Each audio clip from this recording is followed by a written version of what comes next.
As disaster tourists Prince Harry and Meghan Markle continue to comb through the rubble of the LA wildfires, they also made time to slam Mark Zuckerberg over the harmful meta change, allowing for more bullying? Oh, these hypocrites have no shame.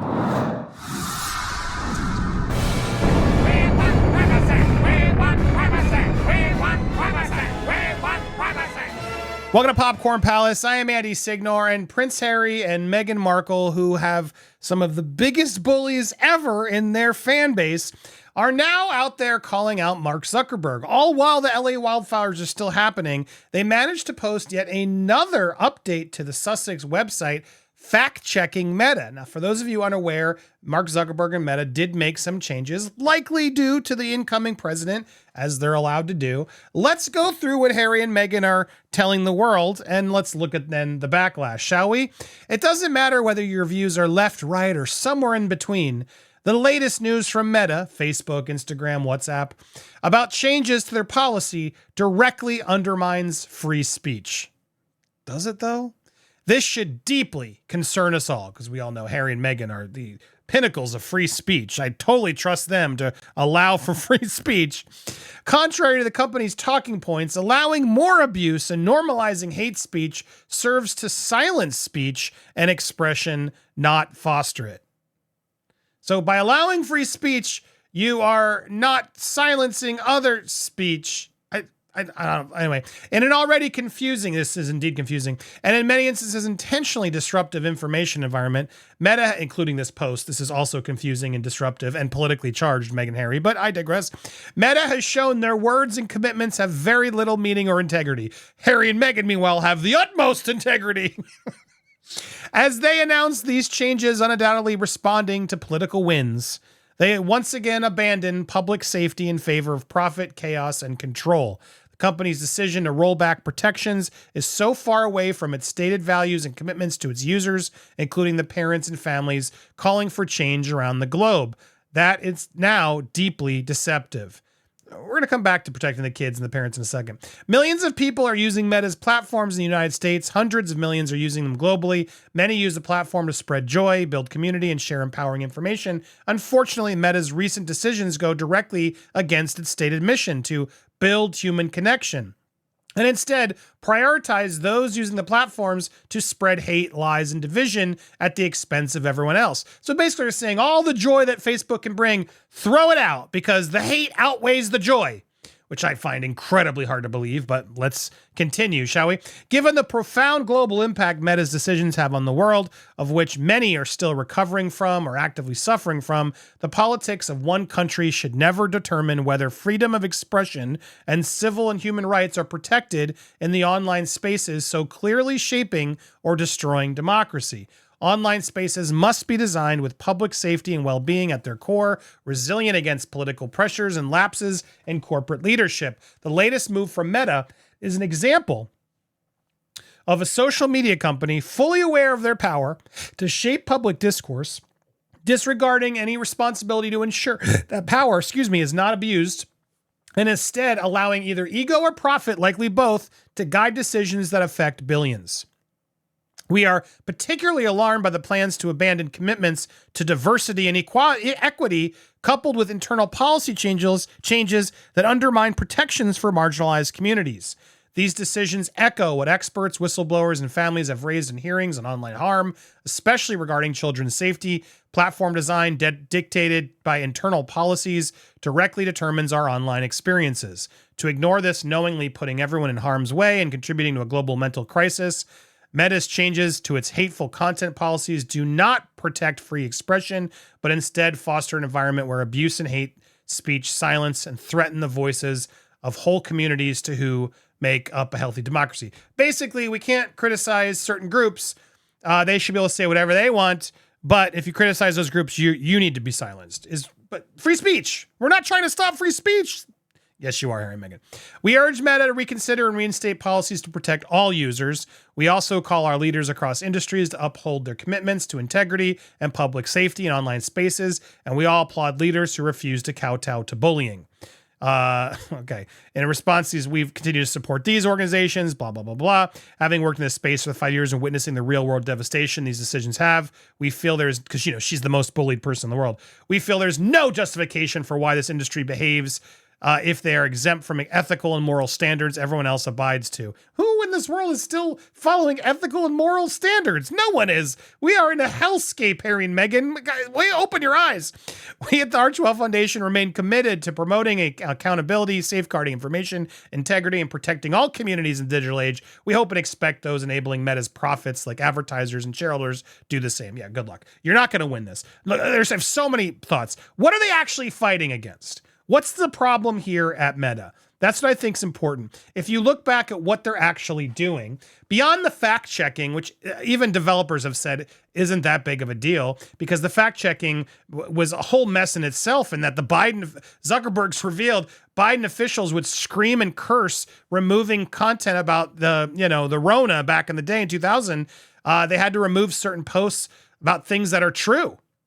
This was all revealed in Congress. Meghan Markle doesn't want to talk about that part, the part where her liberal politicians were caught basically controlling and silencing social media and Facebook specifically. And now Zuckerberg is finally coming clean, saying, we were chained. We didn't know what to do. We were being demanded. They were demanding that we do these things.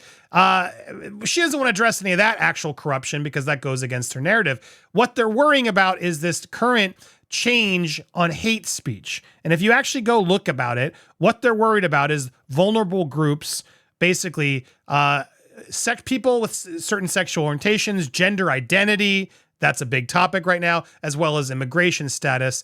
They removed restrictions on topics like immigration and gender that are out of touch with mainstream discourse, citing recent elections as the catalyst. So we do allow allegations of mental illness or abnormality when based on gender or sexual orientation, given political and religious discourse about transgenderism, homosexuality, and common non-serious words such as weird. In other words, it's now permitted to use the word weird, as trans people are weird. They're allowed to say, and that they're allowed to say that, some of these things are a mental illness. Now, I'm not saying I believe in that, but that's what certain religious groups believe. So here's where we are. Look, my opinion on this kind of doesn't matter. Meghan and Harry are claiming to be fighting on the hill of free speech. This is what Mark just did. He's actually making it easier for free speech. Religious people can now say what they believe. Doesn't mean it's right. Here's what my problem is. While I may not agree with certain things that are hatefully said online, it is our job as parents to keep our kids off Facebook. That's our job, not Mark Zuckerberg's job. And as a parent, it's your role to not give them that device or app until they're mentally able to understand what they're getting into. And if you don't, well, I'm sorry, you can't blame the other people. You as a parent failed. You got to police your kids and make sure that they're being careful on social media and that they're getting information. Now, of course, stuff seeps through the cracks through friends of friends and other devices. It's hard sometimes to fully keep your kids siloed from other people and other problems. I will acknowledge that.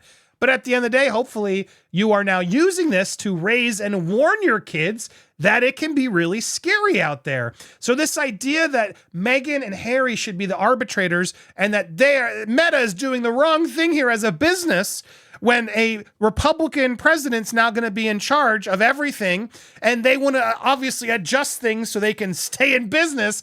Meghan and Harry want to ring the bell about, how dare they? Read the room, Meghan and Harry.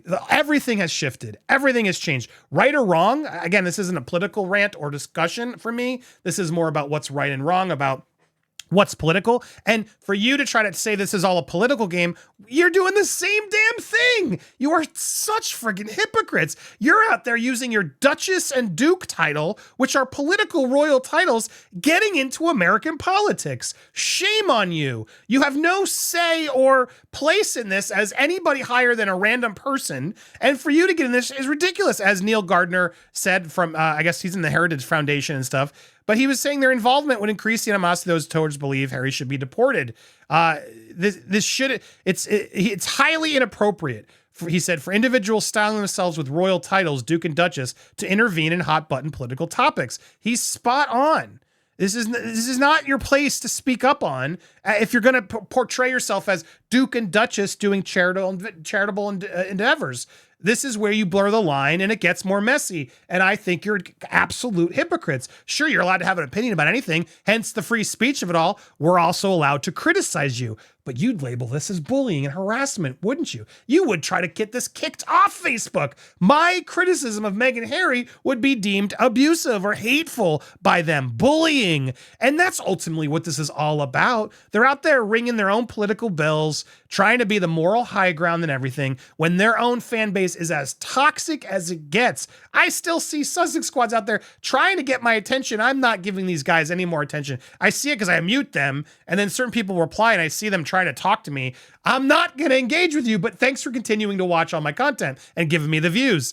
At the end of the day, this is just nonsense, and it's offensive, and it once again shows why so many of us are so fed up with Harry and Meghan portraying themselves as these moral authorities who know better and who should be the ones who get to call what's right and not right to say on social media. Hell no. Is social media perfect? No. Is there a lot of awful, hateful stuff on social media? Yes. But is that Facebook's job at this point? Sadly, no, it's the parents' job. Get your kids off the phone, police them on the phone, be on top of your kids' lives. You have to be there through it all. And Meghan and Harry, talk about parenting. Where's your parents? Where's your dads? Both of you just dipped your dads like no one's business. And you want me to listen to you about how to give me a friggin' break. Go keep touring your rubble as you all wait for this show to be a massive bomb, because that's all that's going to happen. That's what's the next video. As I was trying to get my headline ready, this show of hers is about to be a tremendous bomb, and it's not going to work. So stay tuned. A lot more feedback's coming in on this. We're going to go there. And if you haven't already, can you guys check out my Patreon? We have a full documentary about Harry and Meghan. I hope you guys have checked it out. A lot of you did. If you head over to Patreon, I'll put the link. You can watch us do our whole 3-part documentary series. All paid members can see it. Meghan v. Harry, a royal divorce, what it might look like. For those of you who checked it out, thank you. Speak highly about it in the comments and let other people know. We got a whole nother Meghan and Harry doc coming. Yeah, stay tuned. Big news coming. We're just getting started, guys. So they're not shutting us up anytime. Leave your comments, subscribe, check out the Patreon, click that logo on the left.